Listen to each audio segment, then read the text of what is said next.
4 दिन कबल खान साहब से मुलाकात हुई तो पता चला कि नेब ने उनको एक और नोटिस दिया है। नेब को न तो शर्म आती है, न ये एहतसाब का इदारा है, एक गमाश्ता है, एक पट्टू है इस मौजूदा हुक्मरानों का। खान के तोशाखाने में गड़ी तो नजर आ रही है। मरियम नवाज बीबी ने BMW ली थी, उसकी तफ्तीश क्यों नहीं हो रही है? जो नवाज शरीफ साहब ने 6 लाख रुपए पे बुलेट प्रूफ गाड़ी निकाली थी और जो 3 गाड़ी आसिफ जरदारी साहब ने निकाली थी, उनका तो मुकदमे का सिरे से नाम ही नहीं है। मुज़ाकिरात के लिए इन्होंने हमारे पास छोड़ा ही क्या? चोरी शुदा चीजों पे मुज़ाकिरात नहीं होते हैं। जब तक ये मैंडेट नहीं देंगे मुज़ाकिरात हो ही नहीं सकते हैं। 9 मई जो है पाकिस्तान के खिलाफ ड्रामा रचाया गया। 9 मई पाकिस्तान की तारीख से हज़फ कर दें तो पाकिस्तान तहरीक इंसाफ को इस नहज पे लाने के लिए कोई वजह नहीं बनती है। ये प्री प्लान था। पाकिस्तान तहरीक इंसाफ इस दफा 9 मई को योम सियाह के तौर पे मना रही है। अस्सलाम वालेकुम, न्यूज़ वन के साथ मैं हूं मेज़बान अनीब ज़हीर। इस वक्त मौजूद हूं कसूर में, जहां शेर अफजल मरवत साहब पेशी के लिए आए हैं। बात करते हैं। अस्सलाम वालेकुम सर।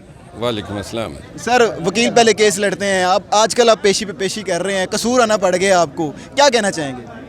कसूर में मरियम नवाज के हाथों हम बेकसूर कसूर में खड़े हैं और ये वज़ीर आला नाम नहाद वज़ीर आला की इमाम पे DPO कसूर ने प्रोफेशनल डिसहानेसी का मुजाहरा करते हुए ये FIR दी हैं, जिसमें वो इल्ज़ाम लगा रहे हैं कि हमने पुलिस को धमकियाँ दी। पुलिस तो उस दिन लाखों के मजमे की वजह से सामने ही नहीं आई।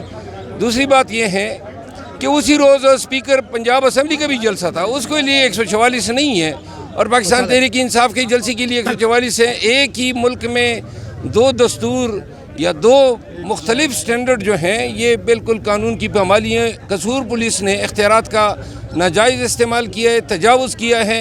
पाकिस्तान तहरीक इंसाफ के 600 से ज़्यादा नामालूम और 16 को नामजद किया है। हम इसकी मजम्मत करते हैं। पंजाब में आप आए हैं, कहा जा रहा था कि शेर अफजल मरवत साहब पंजाब में आएंगे, तहरीक इंसाफ को एक्टिव करेंगे। ज़िमनी इलेक्शन में आपने जलसे भी किए, लेकिन इलेक्शन के बाद अब आपकी पेशियां स्टार्ट हो गई हैं। क्या समझते हैं जो पंजाब गवर्नमेंट है, क्या प्लान करके बैठी है? और शेर अफजल मरवत साहब जो PTI को यहाँ मुतहरिक करना चाह रहे थे, पेशियां भुगत रहे हैं? पेशियां तो मैं भुगतता जाऊँगा, लेकिन आपके तवासत से मैं ये कहना चाहता हूँ कि जो पंजाब की में एहतजाज करना था, खान की नज़रें हमारी तरफ हैं और ये जो ताख़ीर हो रही है एहतजाज में, ये मैं इसको मानीखेज़ समझता हूँ। जल्द अज जल्द जो है एहतजाज का ऐलान होना चाहिए। फिर आगे गर्मी आ रही है तो गर्मियों की वजह से फिर लोगों का बाहर निकलना बड़ा मुश्किल होगा, तो लिहाजा यही एहतजाज के दिन है, 25-30 दिन है जिसमें हमें एहतजाज के लिए निकलना चाहिए। मरवत साहब, बड़ी बातें आती रही हैं तहरीक इंसाफ की लीडरशिप की जानिब से कि खान साहब अब बाहर आ जाएंगे, अब बाहर आ जाएंगे। ज़िमनी इलेक्शन की बात की गई, ज़िमनी इलेक्शन के बाद की बात की। क्या लगता है खान साहब कब तक बाहर आएंगे? जो 6 माह का खान साहब ने खुद टाइम दिया है वही पूरा होगा? खान साहब के खिलाफ केसेस जो हैं वो सारे सियासी है।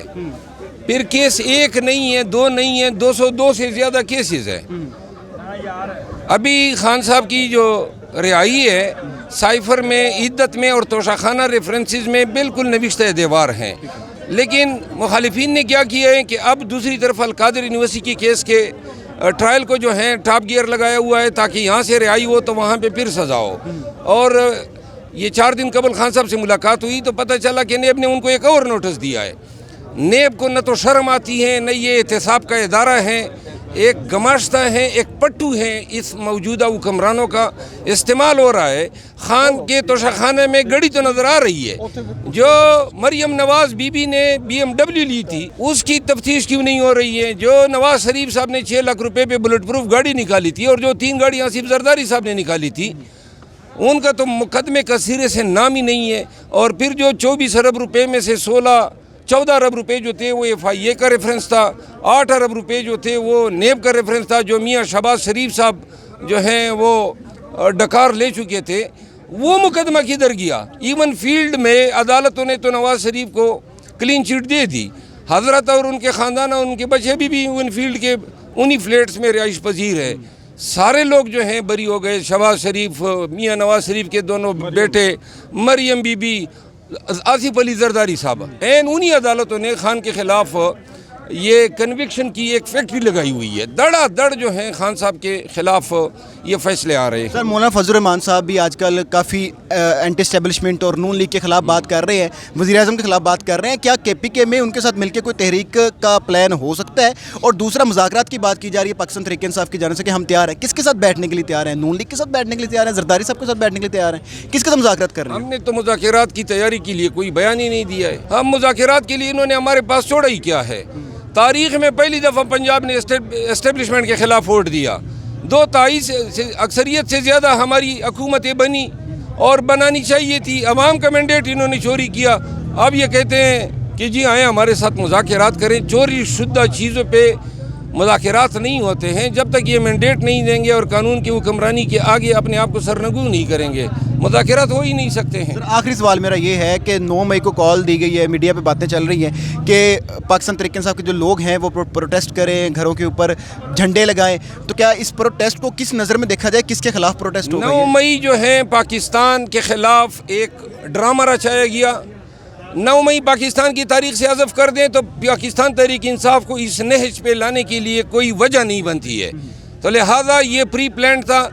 ہمارے ورکرز, ہماری خواتین, ہمارے لیڈرز ابھی پابند سلاسل عمران خان بے گناہ جو ہیں ایسے مضموم کیسز میں ان کو الجھایا گیا ہے. اور یہ سب کچھ 9 مئی کا شاخسانہ ہے.